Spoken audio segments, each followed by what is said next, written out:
to do with how interesting you are? What if the thing you've been doing your entire life to seem more likable, more relatable, more fun, more easy to talk to is actually the exact reason people don't take you seriously?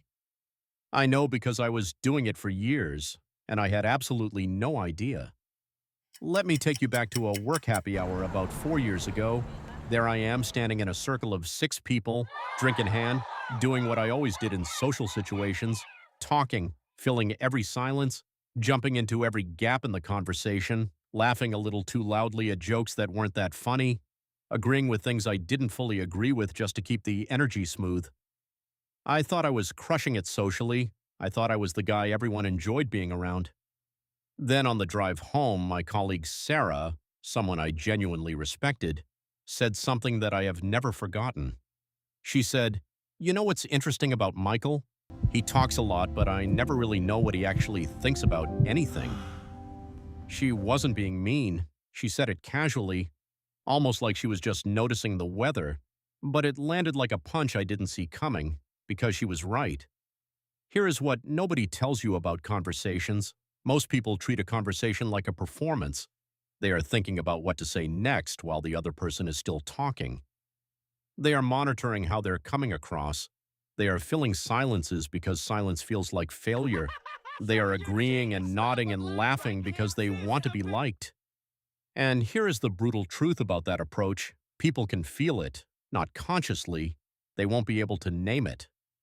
But somewhere in the back of their mind, they register that something is slightly off, that the person in front of them is performing rather than present, that the connection they thought they were making is actually just surface level noise, and then they forget you. Not because you were boring, but because you gave them nothing real to hold on to.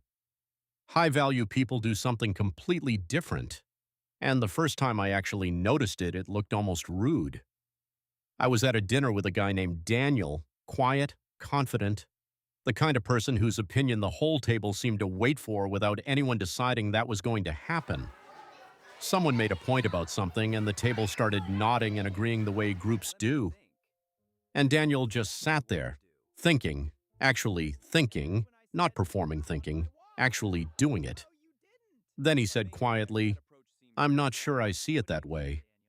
And the entire table turned toward him. He didn't raise his voice. He didn't try to dominate the conversation. He simply said what he actually thought. And in that moment, he became the most interesting person in the room. That was the first thing I noticed. High-value people are not afraid of their own opinion. They don't scan the room to figure out what everyone else thinks before deciding what they think. They don't soften every statement into a question to avoid conflict. They don't say, "I mean, it's just my opinion, but maybe possibly," before every sentence like they're apologizing for existing.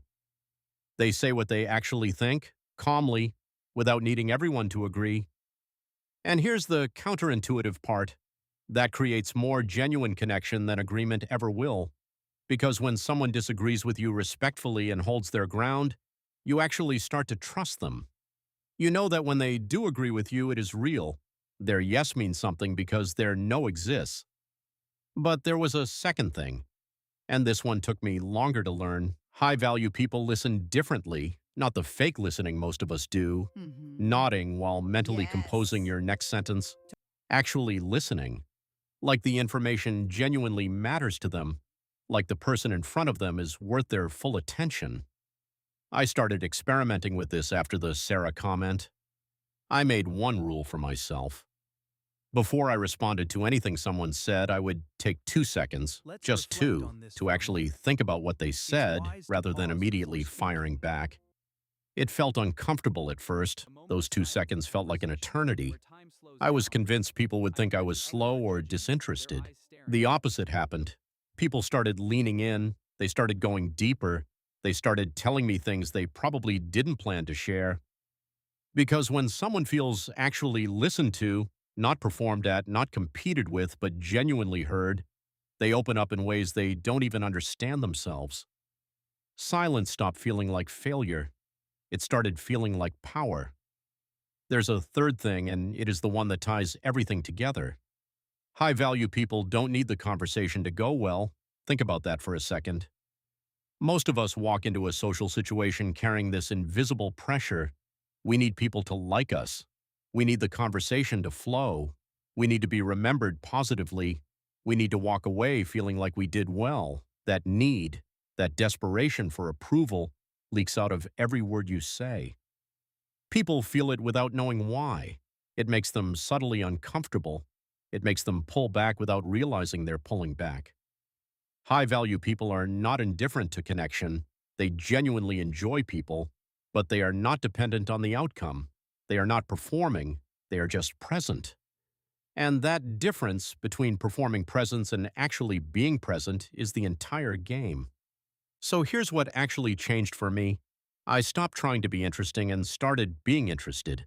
I stopped filling silences and started letting them breathe. I stopped chasing agreement and started offering my actual perspective. And conversations that used to feel exhausting started feeling effortless. Not because I got more charming or funnier or better with words, but because I stopped making every conversation about how I was coming across and started making it about the person in front of me. Sarah pulled me aside about 8 months after that drive home comment. She said, "I don't know what changed with you, but you're different to talk to now." I didn't explain it. I just smiled and said thank you. Because high-value people don't need to explain their evolution, they just live it. Tomorrow you'll have a conversation with someone, maybe a colleague, maybe a friend, maybe someone you're trying to impress, and somewhere in that conversation you'll feel that familiar pull to fill the silence, to agree, to perform. Notice that pull. And then choose differently. Not because it will make you seem more confident, but because the version of you that actually shows up, opinion intact, attention real, approval not required, is genuinely more interesting than any performance you could put on. That version was always there. You just kept talking over it. Thanks for watching, and until next time.